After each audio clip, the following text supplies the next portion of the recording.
कुरुक्षेत्र के युद्ध क्षेत्र को विशाल सेनाओं के आवागमन की सुविधा के लिए तैयार किया जा रहा था।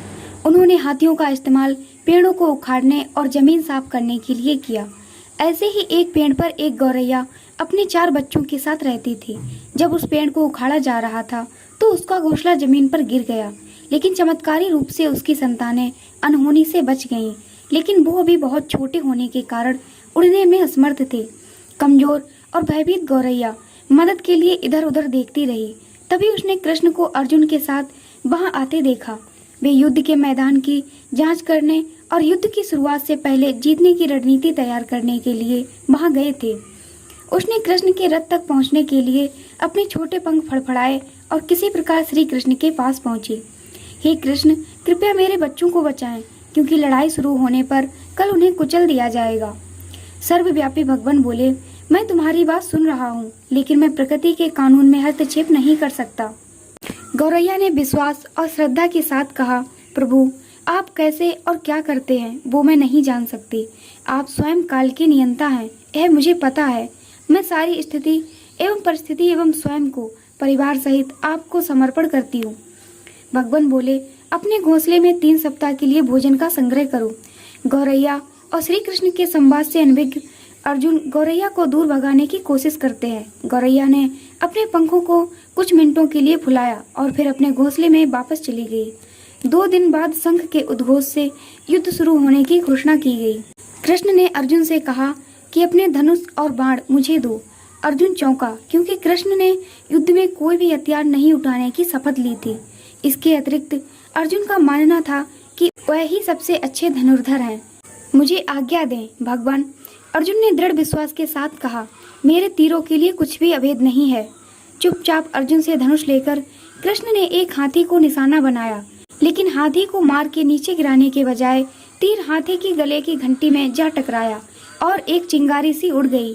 अर्जुन ये देखकर अपनी हंसी नहीं रोक पाए कि कृष्ण एक आसान सा निशाना चूक गए।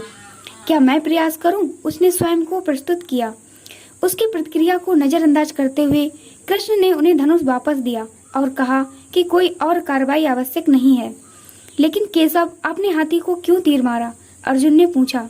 क्योंकि इस हाथी ने उस गौरैया के आश्रम, उसके घोंसले को, जो कि एक पेड़ पर था, उसको गिरा दिया था। कौन सी गौरैया? अर्जुन ने पूछा। इसके अतिरिक्त हाथी तो अभी भी स्वस्थ और जीवित है, केवल घंटी ही टूटकर गिरी है। अर्जुन के सवालों को खारिज करते हुए कृष्ण ने उसे शंख फूंकने का निर्देश दिया। युद्ध शुरू हुआ। अगले 18 दिनों में कई जानें चली गईं। अंत में पांडवों की जीत हुई। एक बार फिर कृष्ण अर्जुन को अपने साथ सुदूर क्षेत्र में भ्रमण करने के लिए ले गए। कई सब अभी भी वहां हैं जो उनके अंतिम संस्कार का इंतजार कर रहे हैं। जंग का मैदान गंभीर अंगों और सिर, बेजान सीढ़ियों और हाथियों से अटा पड़ा था। कृष्ण एक निश्चित स्थान पर रुके और एक घंटी, जो कि हाथी पर बांधी जाती थी, उसे देखकर विचार करने लगे। अर्जुन, उन्होंने कहा, आप मेरे लिए यह घंटी उठाएंगे और इसे एक तरफ रख देंगे। निर्देश बिल्कुल सरल था, परंतु अर्जुन के समझ में नहीं आया। आखिरकार विशाल मैदान में, जहां बहुत सी अन्य चीजों को साफ करने की जरूरत थी, कृष्ण उसे धातु के एक टुकड़े को रास्ते से हटाने के लिए क्यों कहेंगे? उसने प्रश्नवाचक दृष्टि से उनकी ओर देखा। हाँ, यह घंटी, कृष्ण ने दोहराया।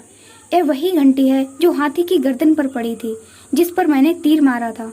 अर्जुन बिना किसी और सवाल के भारी घंटी उठाने के लिए नीचे झुका। जैसे ही उन्होंने इसे उठाया, उसकी हमेशा के लिए जैसी दुनिया बदल गई। 4 युवा पक्षियों और उसके बाद एक गौरैया उस घंटी के नीचे से निकले। बाहर निकल के माँ और छोटे पक्षी कृष्ण के इर्द गिर्द मंडराने लगे एवं बड़े आनंद से उनकी परिक्रमा करने लगे। 18 दिन पहले काटी गई एक घंटी ने पूरे परिवार की रक्षा की थी। मुझे क्षमा करें हे कृष्ण, अर्जुन ने कहा। आपको मानव शरीर में देखकर और सामान्य मनुष्यों की तरह व्यवहार करते हुए मैं भूल गया था कि आप वास्तव में कौन हैं। दोस्तों, अगर भगवान पर विश्वास रखें तो हम सभी के काम जरूर पूरे होते हैं। वीडियो को पूरा देखने के लिए बहुत बहुत धन्यवाद।